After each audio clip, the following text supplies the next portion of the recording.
Hi everyone, and welcome to the 5th episode of Baby Bunting Facebook Live Series, our Season 2. Tonight's episode is about burping your baby.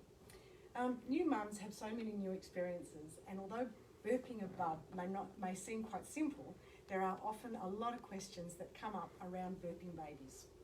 Before I introduce our guest, I just want to remind listeners and viewers that please feel free to send any comments or questions that you may have by just typing them into the Facebook comment box as we're watching. We will have a question and answers at the end. So tonight I'm pleased to introduce Belinda Joyce. Belinda is a child health nurse. Belinda is also the author of Survive and Enjoy Your Baby. She's part of the Better Mums Compass, a membership community with 3 other professional health professionals that support new parents with skills and knowledge needed to succeed in what we know is often a very challenging time. So Belinda, welcome. Belinda, for new mums, a key topic that's often discussed, and there's always information they're asking about, is regards burping their babies. Why is burping so important? Burping is really important. Babies don't have the ability to sit up properly and actually bring that wind up by themselves. They really need us to get them into the right position so that they can get that wind up until they're much older. And when should a baby be burped? Is it just after feeds? No, not just after feeds. So after feeds is a really good time to do it, but partway through feeds, most babies will need a burp to allow that wind to come up so that they can keep filling up and have a full feed. So if you're breastfeeding, probably halfway through when you're swapping sides works quite well. And if you're bottle feeding, sometimes just in the middle or a couple of times throughout the bottle feed's usually enough.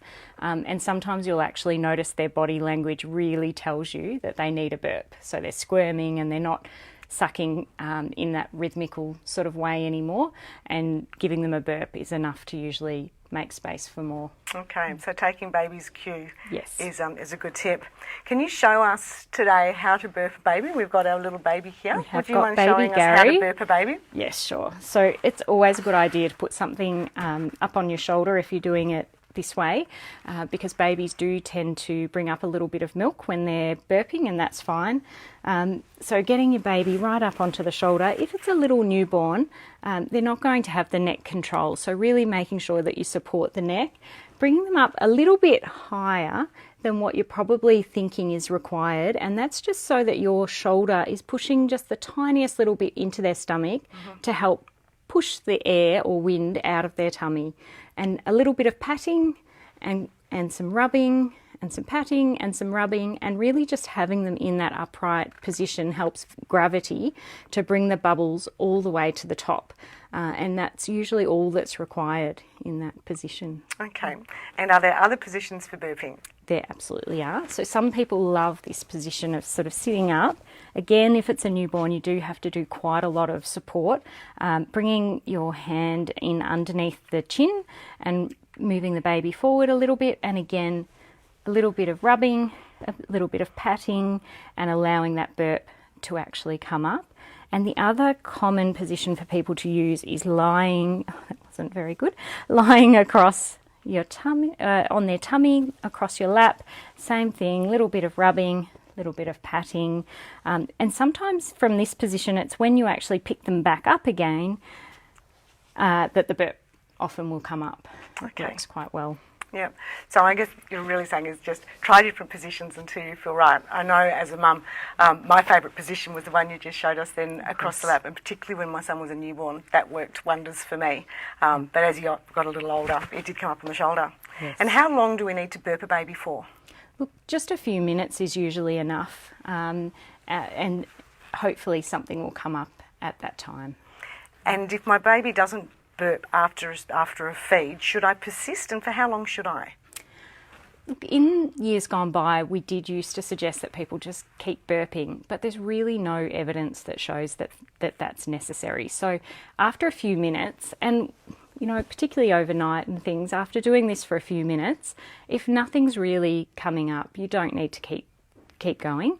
But if you put your baby down to sleep, or you know, down on the floor for a play, and you find that they're upset, you'll remember that they haven't burped, and it's another opportunity to pick them up and give it another try, and hopefully that burp will come up then. Okay. And then obviously with burps comes baby spits. Is baby spits, is this the same as vomiting, or when should a mum be concerned about how much the baby might be spitting up? And I'm sure it's hard to quantify, but how much spit up is just too much? So there's the spit up, or what a lot of health professionals call posseting, which is a word we don't use that much, but you probably will hear it.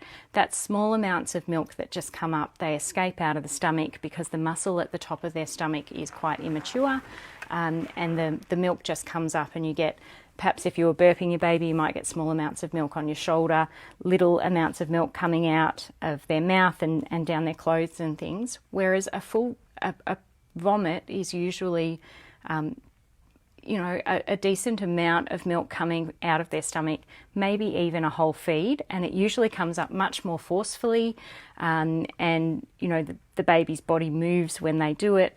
It's more like how a child would vomit.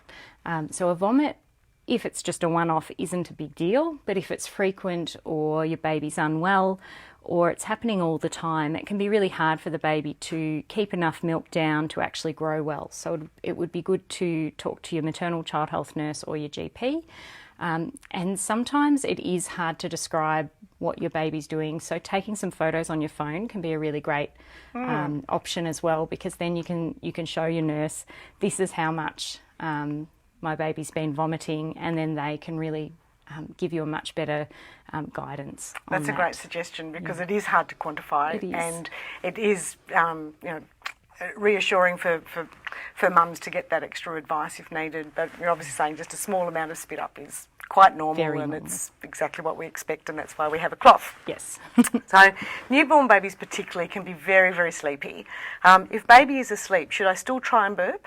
Yes. So even if they've fallen asleep during the feed, which often they will, still trying with this strategy of up on the shoulder works really well. You may not go quite as high if they're asleep, so a little bit further down, and again just a little bit of rubbing, a little bit of patting, and just having them in that position for a little while before you put them down into the cot will allow, hopefully, some of those bubbles to come up. If they don't though, after a few minutes, again, just pop them down to bed. They'll soon let you know if it's an issue. If they're not comfortable. Yes. Yeah, fair. And other than feeding time, is there any other time that we should be burping babies? Yeah, look, all of the wind that babies can get into their stomachs from feeding, that's only part of the wind that babies get.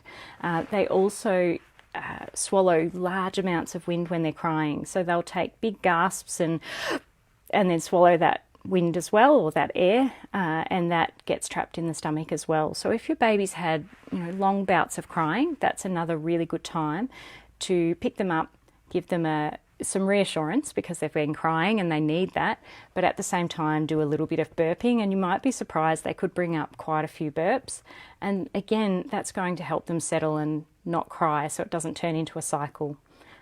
As well as that, just any time that you're holding a baby, we tend to, because we do burp our babies so often, that you often end up burping anytime you're holding them in this position. Yeah. And that works well too. Okay. Yeah. Mum's diet. Are there any foods that might cause wind in babies?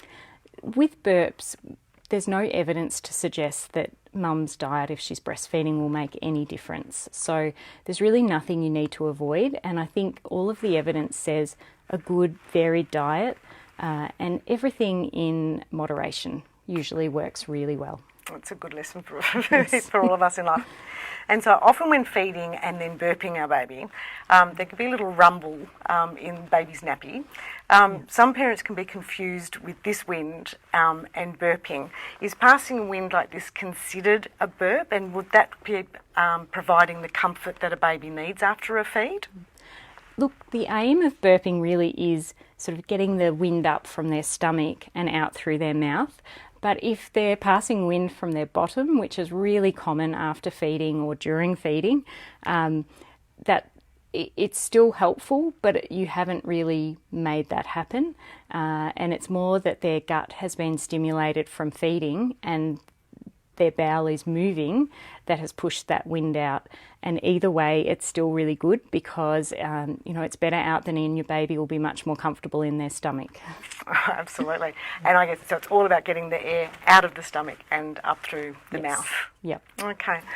Belinda, you've been absolutely terrific. I'm just going to pass over to Nat to see if there's no questions tonight, Nat? Okay. Well, that concludes our session tonight. Thank you, Belinda, for sharing your knowledge and contributing your time to the Baby Bunting Live series. I'm sure it's given our mums a lot of new tips and hopefully some extra reassurance for tonight. Thanks everyone for watching, and we hope to see you next time. But just quickly, Belinda, would you like to share your web details with the audience before we go? Sure. You can find me at belindajoyce.com. There's my blog, a free mothers group that you can sign up for, and my book is available there as well. And I believe the link will be just above this video. Belinda, thank you so much. It's been wonderful to have you, and thanks everybody for joining us for the live series, and we'll see you next time. Good night.